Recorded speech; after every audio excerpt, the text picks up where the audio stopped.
similar to what we've seen, blowing from the Lake Victoria itself, right across the ground, blowing from, you would say from, normally from the bowlers that bowl from the Lake Victoria, and it blows from their right shoulders going right across the ground to the dugouts.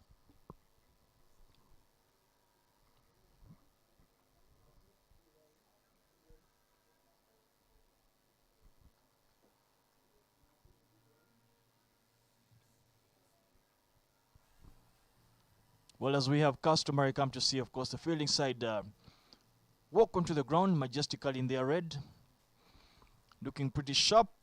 They will be hoping to look to ball Nigeria out as quickly as possible and come back to try and chase the target as normally as from the bowlers that ball from the Lake Victoria, and they prepare for tomorrow's final. From their right shoulders going right across the ground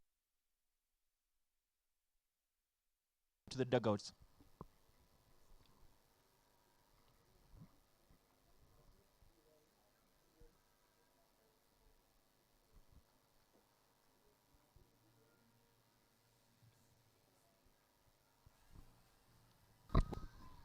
Well, as we wait for the Nigerian batters to take to the wicket, we must continue to thank. Well, as we have customary come to see, of course, the fielding side Pearl of Africa T20 series. Walk onto the ground majestically in their red. Extend our gratitude and thanks to Rock Telecom that have sponsored and partnered with Uganda Cricket Association to provide the internet for this particular tournament. Those that have any challenges, internet or connection challenges, do not be afraid to hit up Rock Telecom.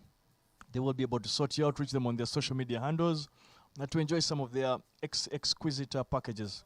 We also go ahead to thank Uganda Airlines, the national carrier of the Pearl of Africa, for coming on board to partner with Uganda Cricket Association to bring to you the Pearl of Africa T20 series. To the dugouts.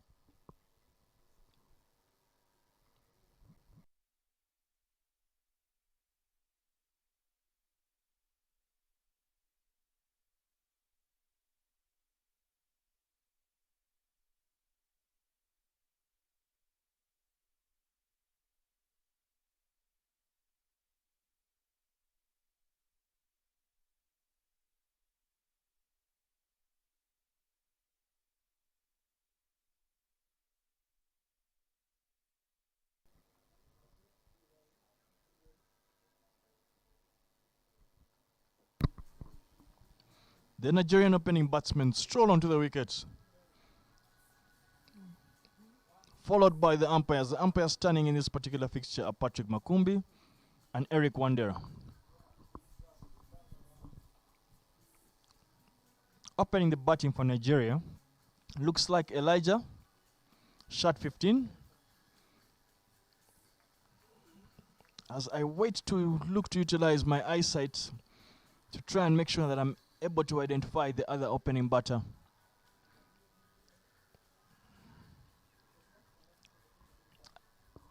I hope my sight has not betrayed me on that, but no surprises, of course, for the Kenyan outfit. Shemo Bado will open the bowling from the Lake Victoria end. He did extremely well against Nigeria in the last game, so he will be hoping to continue that good work and look to pick up as many early wickets here to get this Nigerian inning in and out as quickly as possible.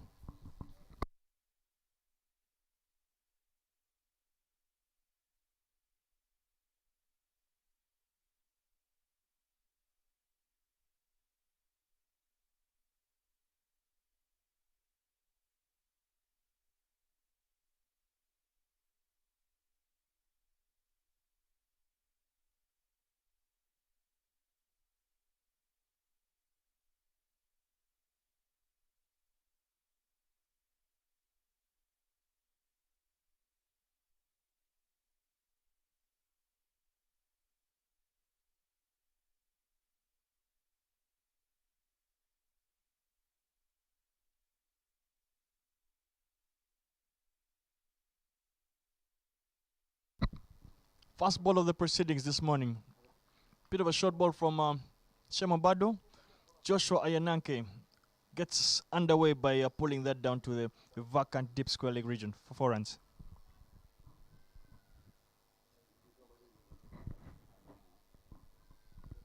Bit of a loosener there from Shemo Bado. Managing to drag that shot. Unlike him, that is so unlike him. Not the start you would have been hoping for him and Kenya, but they need to find their footing as quickly as possible.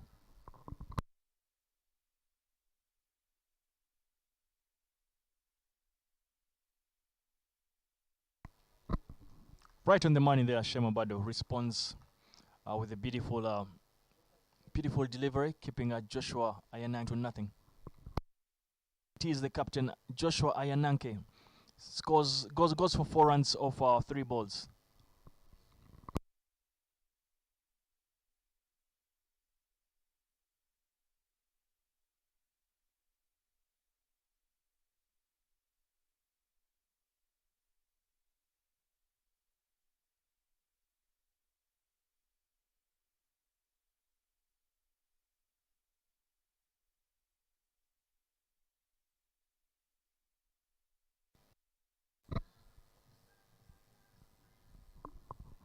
Another top order failure by Nigeria. They lose a wicket in the first over.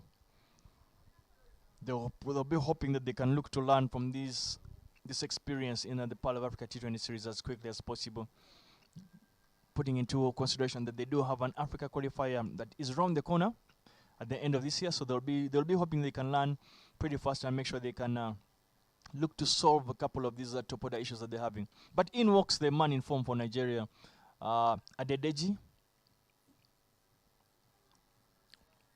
and he is underway immediately. First ball manages to get that through the slip region, picks up 2 runs. Adedeji scored his maiden T20 I-50 yesterday against Uganda, and he will feel like he did pretty well in that against a very good Ugandan side. We'll be hoping to continue his good run of form against Kenya.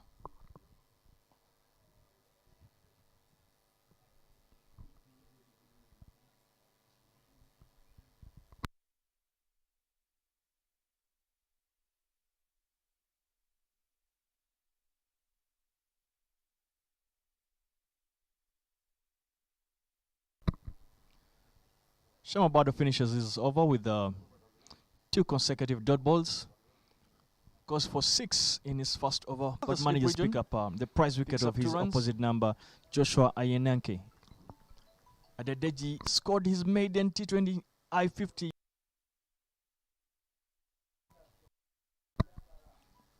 A repeat of yesterday's 12th man duties for the Nigerian 12th man, rushing on to bring on the helmet for Adedeji, considering, of course, the bowler opening the bowling for Kenya from the golf course end is Elijah Asoyo, who is getting his first game of this Dafabet Pearl of Africa T20 series.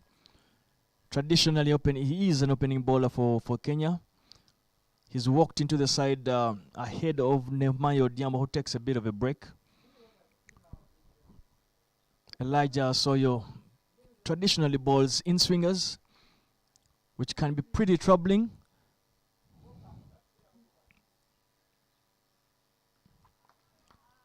Starts off with a bit of a loosener, just outside of stump. Could carry to Karim.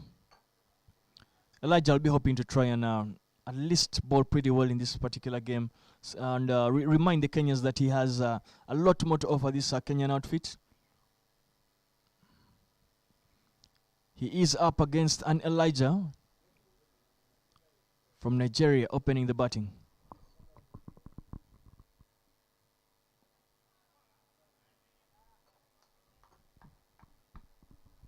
Elijah manages to get the in-swinger going already, but the other Elijah manages to keep that out. It is a case of Elijah up against Elijah.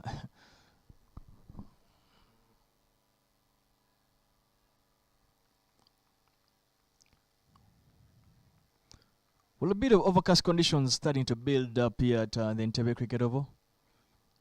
Cloud cover coming up and hovering on this Entebbe Cricket Ground.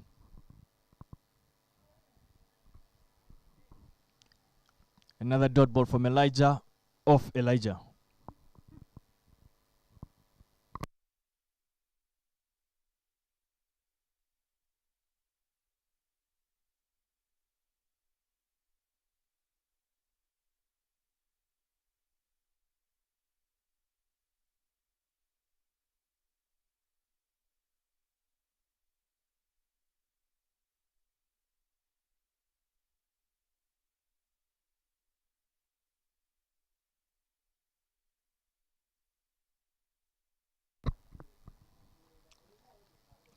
Beautiful drive from Elijah. Manages to find the gap at cover. Pushes that through the covers and picks up his first boundary in this particular game. Joining me in the commentary box is Mr. Punit, one of the people that has been behind the broadcasting of this Dafabet Power Africa T20 series. Punit, good morning to you and welcome to the commentary box. Thank you, Davis. It's a beautiful time to play cricket here at the Oval. Overcast conditions. I'm sure the bowlers are actually licking their lips, wanting some movements. See, swing movement here. As we speak about it, he's wrapped on the pads.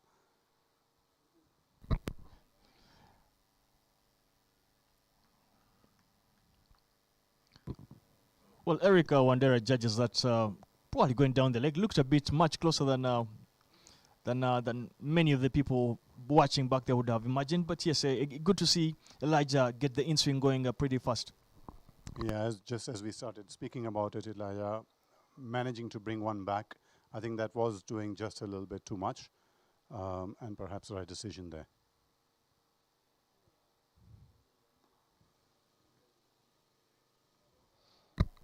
So you've played here a fair bit, haven't you?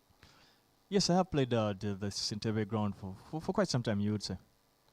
Talk to us about what the conditions here are like when it's sunny and when it's cloudy, with the tree cover around this ground and a lake not too far away. What are the kind of conditions that a team such as Nigeria could expect out of this ground? Well, this Sintebe ground traditionally then was one, it was more of many people used to claim that it had too many demons then. Of course, right from the time it was an AstroTurf wicket, but even with the development of the grass wicket itself, at that time, the trees towards the Lake Victoria end hadn't grown as much as they have now, so there was certainly a lot of breeze to work with, especially for the seam bowlers. So it was a ground that was a bit difficult to get too many grounds on. The fact that, as I mentioned, the trees were not up to where they are now. One, the wind played a lot of a factor, even in hitting the ball.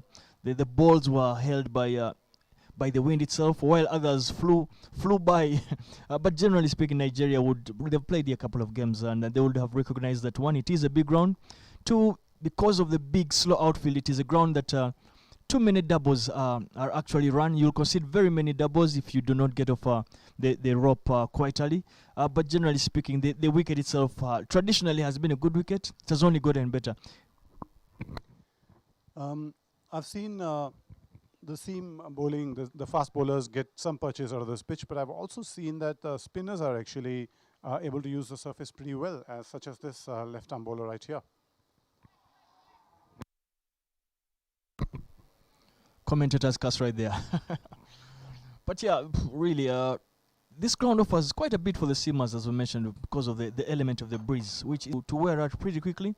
We're using this ground for the second day in a row, so the chances are pretty high that there's been a lot of wear and tear. So the spinners will be able to get a lot of patches, rip and bounce and turn from this wicket. Yeah, that ball may have gripped just a little bit because it seemed like he was early in his shot as he played that forward defensive of sorts, and it just ballooned.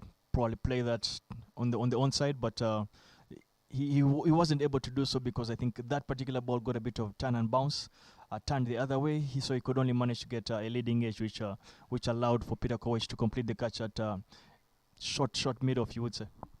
But with that wicket, Nigeria are 11 for 2. In walks Adewoye. He is one of those that has struggled to get runs in this competition. He will be hoping that today could be the day. And he starts that off with walking one down straight the ground, goes over the top, and manages to find the gap, gets his first boundary. Beautifully threading the mid-off and mid-on there. No place better than right behind the bowler for a batsman to start off his batting. And this match, perhaps the best time for somebody to get back in form as well. There's nothing to lose on to.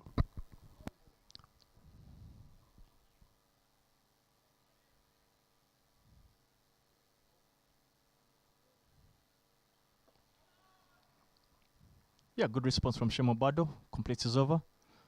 Interesting, you can see Coach Gunnar Singh walking away from the screen. You seem to recognize that he wants to have a bit of a bad eyes view, standing right behind the wicketkeeper to see exactly what Polishem Obado is doing, and that might give him just enough information for him to pass on to the batters that are coming through. As we see these lovely tents pitched right on the boundary, this is such a picturesque ground, the cricket oval at Ntepe. I think any cricketer around the world would love to come here and play. Yeah, it is a beautiful ground. Couple of international tournaments that we've had here.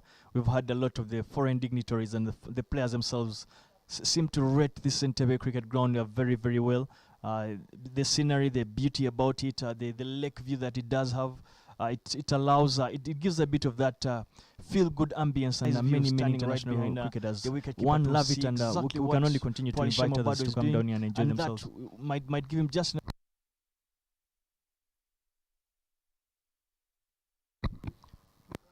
Elijah Othiano continues to operate from the golf course end for him to pass on to the uninformed Adedeji, as we see these who manages to block that out and keep it to nothing. Right on the boundary. This is such a picturesque. Elijah is a tall, strapping bowler. I think should be able to use his height, and with more international exposure, I can see him getting better, using his skills much better than he's already doing. Oh, that's a good shot, clearing the mid-on quite comfortably and crossing the ropes for a 4. No surprises from it is a beautiful ground. Really good in this series. Couple of international comes down the wicket, manages to keep. We've had a lot of the foreign dignitaries and the plays that right over mid-on very, very comfortably, as you just said, Punit. And for me, that he's just looked to get better as the tournament has progressed. Very, very well. The scenery, the beauty about it, the lake view that it does have. It allows, it gives a bit of that feel-good ambience, and many international gliding that down between the slips. He was always in control of that shot. Played with soft hands. Love it, and we can only continue always good to rotate the strike after a big might give him just shot, and he's obviously got a good head on his shoulder. Elijah Othiano continues. Tournament's been a very good contest. All of the 3 teams have been to operate from the golf course end, close to each other against uninformed Adedeji. One could see that any of the teams could who manages to block that out and keep it to nothing. And they're all on the cusp of breaking into the ODI status, which is going to do them a world of good. And I think cricket in Africa is flourishing. We can see it on the up. And with matches like this, it just makes our hearts feel much better than he's already doing. Better. Oh, that's a good shot. There are these kinds of contests and this kind clearing of the talent quite comfortably and crossing the ropes for yes, as Africans and Ugandans, we can only hope that we continue to improve and get anywhere closer to the ODI status that many that is the holy grail of many international cricketers.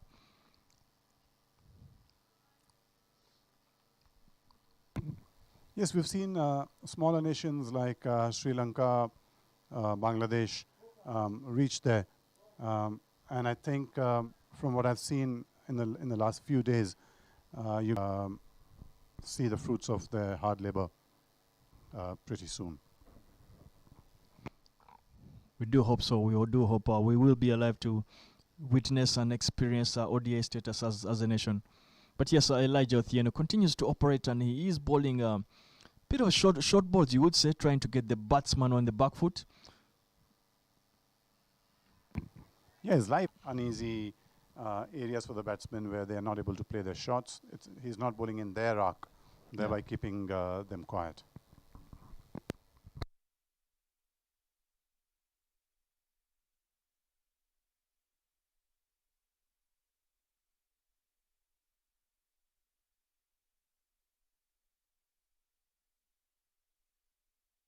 And it continues with its in-swinger going down the leg side up for yet one of the first extras that he has bowled in this over. After picking up a no ball, he's followed that up with a wide.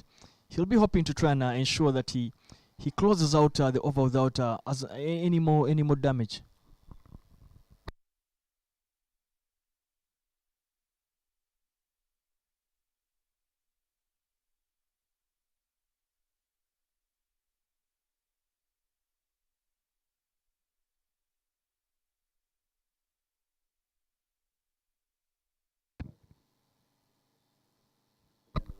Yeah.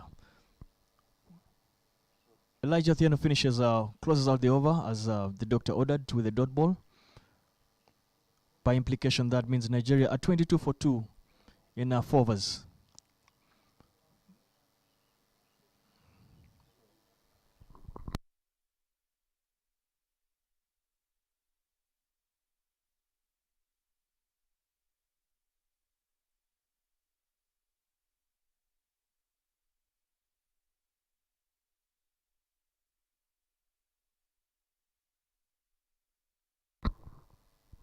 Bowling change from the Lake Victoria end. Shemobado tasks Vraj Patel with the opportunity to come and bowl in the batting power play.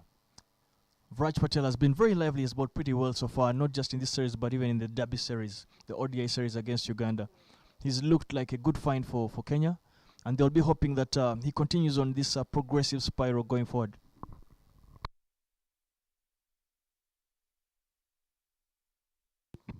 Another left-arm orthodox comes on from the same end as a change.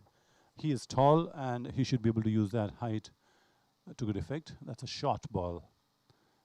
Probably just the first ball, getting used to getting warmed up with his body.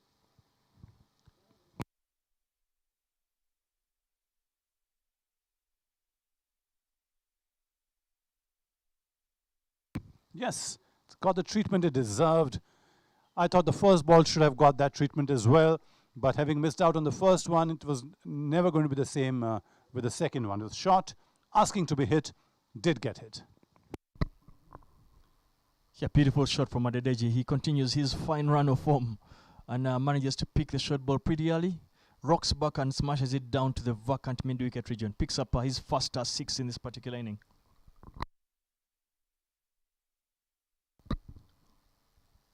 With that pull shot, that's made Shemobado make a bit of a fielding change. He's brought the long on up into the ring and sent the deep mid-wicket down to go on and patrol that area. I don't really like fielding changes for bad balls. I'm not sure a left-arm orthodox should be bowling that shot. For him to be bowling his line, you don't really need a mid-wicket unless he's going to hoik a sweep.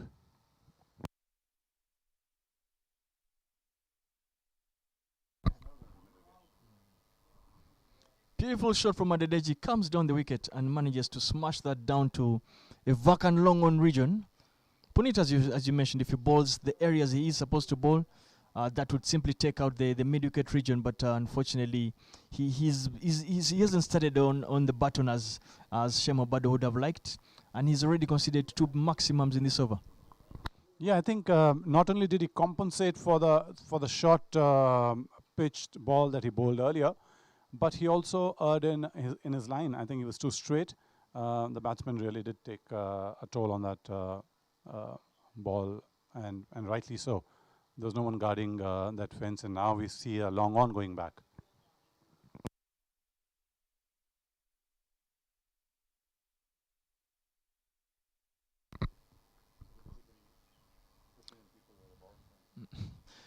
Interesting field sets, you would say, Puneet. Chances are, if he smashes the next one in extra cover, they'll send down an extra cover. That could be a bit of a challenge, as you mentioned. Setting fields for bad balls, that could be a bit tricky. You could spend the whole day on that. A plan and look to ensure that Vraj Patel bowls to that plan.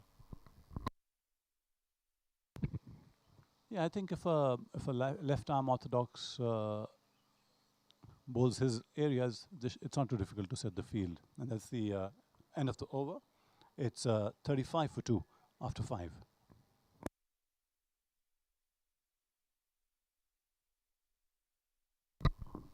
There is a bowling change from the golf course end.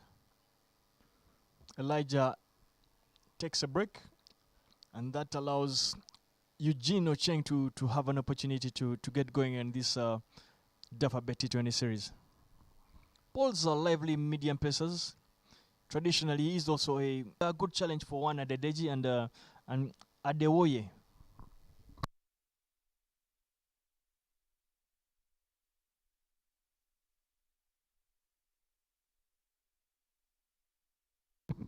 Even though it is overcast, the breeze has stopped for the moment. So I'm not quite sure how much of a swing he's going to be able to get. It's a short ball, and he's got an edge, a sound that came here. Flaying at that ball, really not offering a proper shot, and the most obvious result there, caught behind. First ball, a warm-up ball, I'd say, and getting the result. A lucky wicket here for Eugene.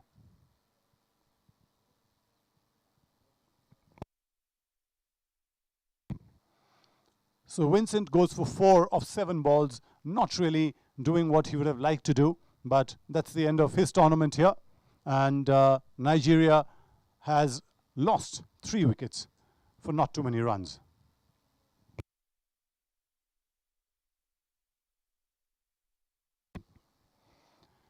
Nigeria really needs to look to play these 20 overs. They're at 35 runs right now, and they've got 15 overs to go. They need to look at these 15 overs, to play these 15 overs out and get to a score that can somewhat give their bowlers a chance to defend that score.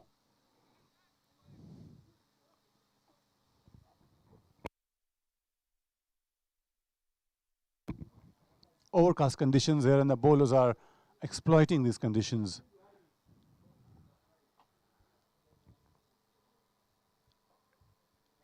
Shemeze joins in into the middle as Eugene bowls his second ball, and that's a beautiful straight drive from the new batsman. That'll give him some confidence.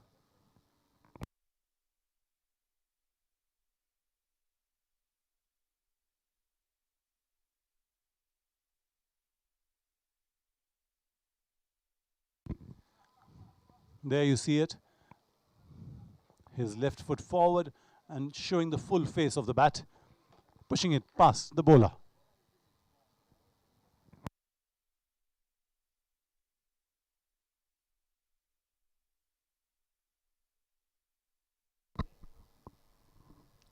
Good stuff from Eugene, managing to pick up, of course, a wicket in all of his first delivery, getting the batter to glove that down to a waiting Irfan Karim. But he's also shown that he has a bit of pace, which pace he's looking to try and catch Adedeji on the short ball. He's bowled a little bit on the shorter end. I think the Kenyans do recognize that Adedeji has shown a lot of competence on the full deliveries. Just like that, Adedeji seems to be the batter that his eyes do light up when he sees anything full. So the Kenyans will probably be looking to bowl slightly a bit back of a length to Adedeji. Yes, last ball he shimmied down the pitch, although he was late on that shot. This one again going for it, getting the outer edge, and the third man there cleaning it up. Odeji doing a good job with this Nigerian team on 21 now, the lone warrior, so to say. Needs somebody on the other end to give him company and to string together a good partnership.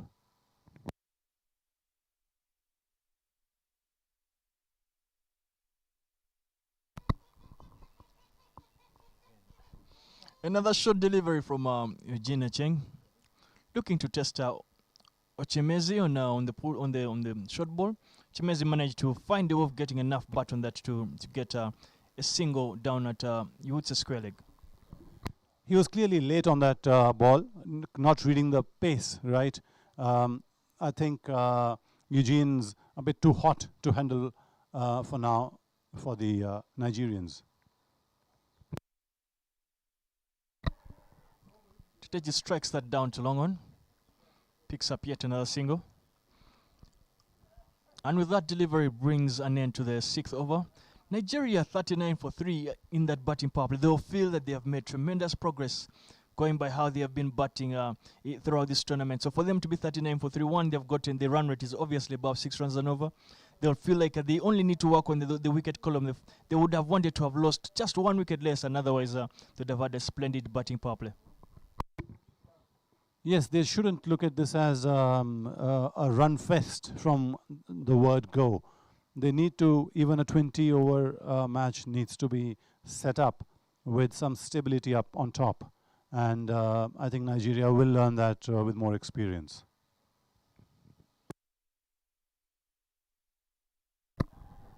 Raj Patel continues to operate from the Lake Victoria end. He will feel much better and a bit more comfortable the fact that he will be allowed, following of course the lifting of the fielding restrictions, he will be allowed the opportunity to send out 5 fielders to the boundary.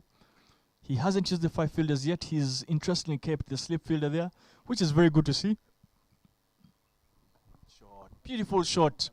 Inside out, Adedeji comes down the wicket and manages to walk that right over the cover fielder. Beautiful shot.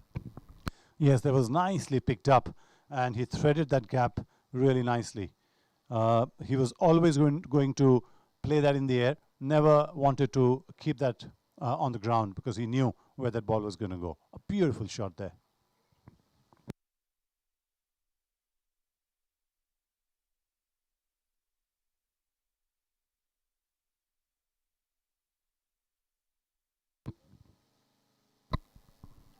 Running hard, and they managed to scamper through for the second. Great cricket from Dedeji, being knowledgeable enough to know that he can look to pick up a single right after a boundary, but with the fact that he managed to find the gap there, he managed to pick up more than just a single and picks up a double. Yeah, great presence of mind there.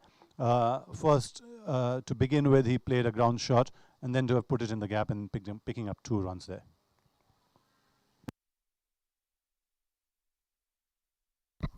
Chimez is sent back by Dedeji. Very, very good to see that the Nigerians have looked to only get better in this series.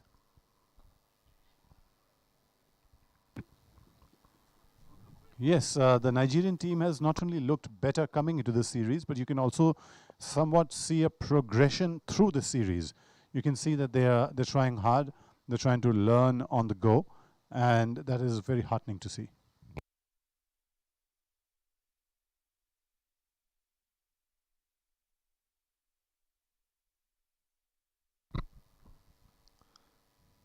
Beautiful stuff from Raj Patel.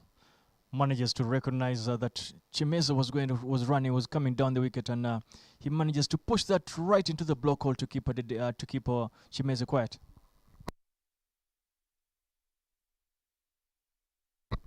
Beautiful shot from Chimeze. Waits, sits on the back foot, waits, and Raj Patel manages to drag that a bit short, allows Chimeze to play that behind square on the offside, picks up 2 runs.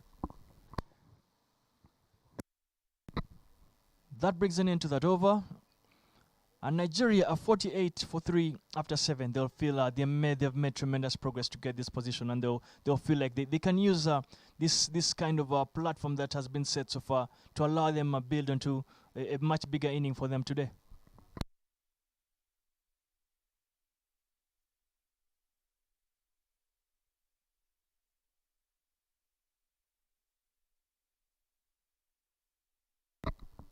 Continuing to operate from the golf course end is Eugene Ocheng.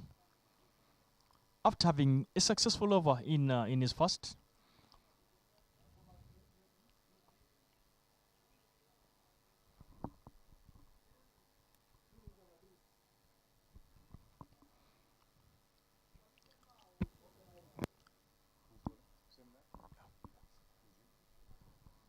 Good to see interesting tactics from Shema Bada and Ocheng. Even with the fielding restrictions being lifted, they've managed to keep. Right now, yes, they've sent down Zahid Abbas to the extra cover boundary, so they have 5 fielders outside the ring. They recognize that Adedeji is probably the danger man for Nigeria. They want to keep him as quiet as possible and ensure that they look to bowl this Nigerian team out as quickly as possible. Yeah, I think their ploy would be to get this danger man out as soon as they can, and then wrap up the innings following that.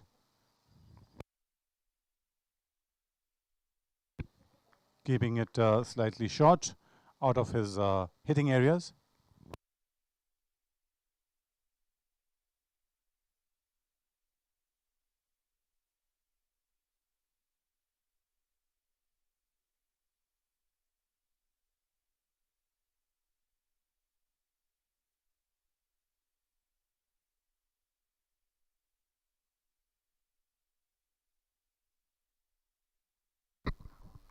Comes down the wicket. But Adedeji could only make contact with the wind, which goes flying into the golf course itself. But for me, interesting to see, and I think more what he would be looking to do is, one is showing cricket intelligence, and as he looked to come down the wicket to try and hit that right over the middle fielder, but he didn't make the connection he wanted. But Shemobadu recognizes that and sends the mid-off down to the boundary, bringing the fine leg into the traditional short fine leg position.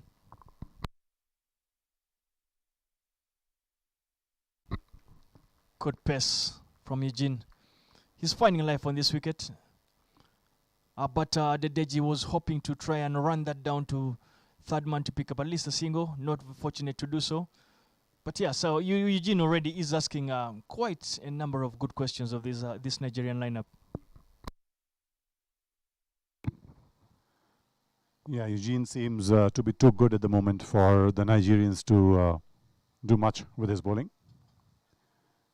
And Deji is being sensible and taking that single, understanding that it'd be foolish to force matters here. So taking that single and getting to the non-striker's end.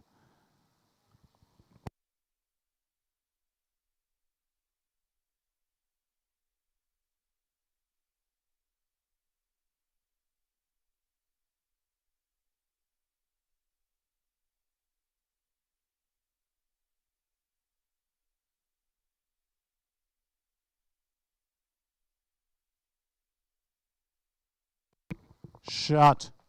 Very sensibly played there. Moved to the offside. Made that ball come to his leg side and played it over the short fine leg fielder there.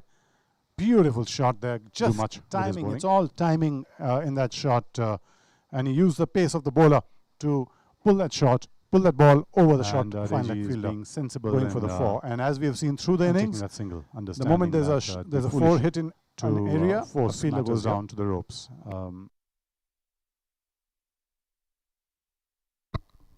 Yeah, field change the right there. Mid-off comes back into the ring, and Shemobadu sends what was originally a short fine leg down to the boundary.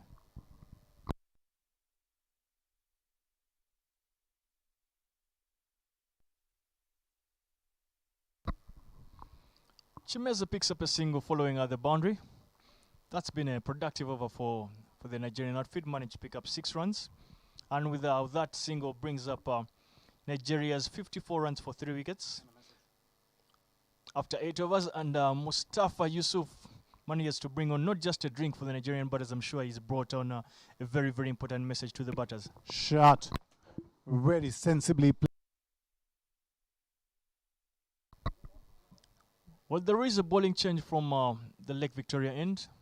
Raj Patel takes a break as Shemobadu tasks the more experienced Zahid Abbas to come and bowl his office. Moved to the offside, made that ball come to his leg side.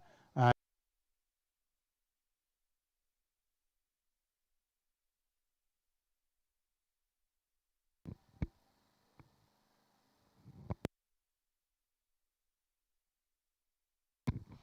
it'll be interesting to see how played it over the shot. This fine leg fielder there, beautiful shot there. Just timing. It's all timing in that shot. Lanky batsman here. He has a long off and long on in place. He came down the pitch, but he pulled his length, and that was very interesting. Chimezi somehow manages to find some bat to that, and he hits that. Not hits it. He glides it down to square leg. Well, that could have ended pretty badly for him. He ran down the wicket a bit too early. Zahid Abbas was smart enough to bowl that a little bit short.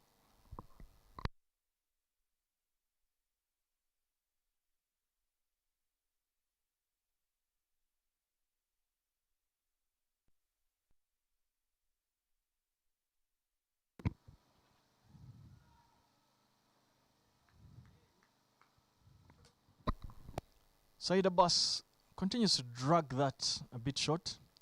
He seems to be bowling. He seems to be content not to allow anything to get pitched up to these Nigerians. And Chimeza yet again manages to glide that through the vacant slip region. He picks up 2 very, very valuable runs as that continues to allow this partnership to build. Yeah, Zahid's a crafty little bowler. He's bowling at a very slow pace. Perhaps it'll be interesting to see he how played it over the shot. this off-fielder there. Beautiful shot. Just Just timing. sort of range. So the batsmen don't really have too much to use. They'll probably have to use their own power to hit that ball anywhere long. It's all timing in that shot. Lanky batsman here. He has a long off and long on in place.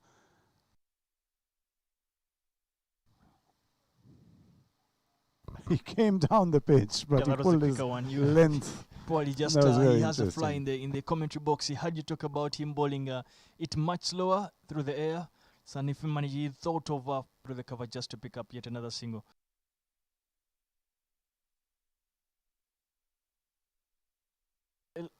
Ocheng Eugene is going to try and do a lot more correction in that.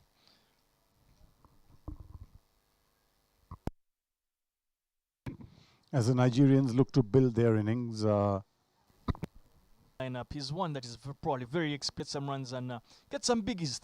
Beautiful shot. We hope he has a sense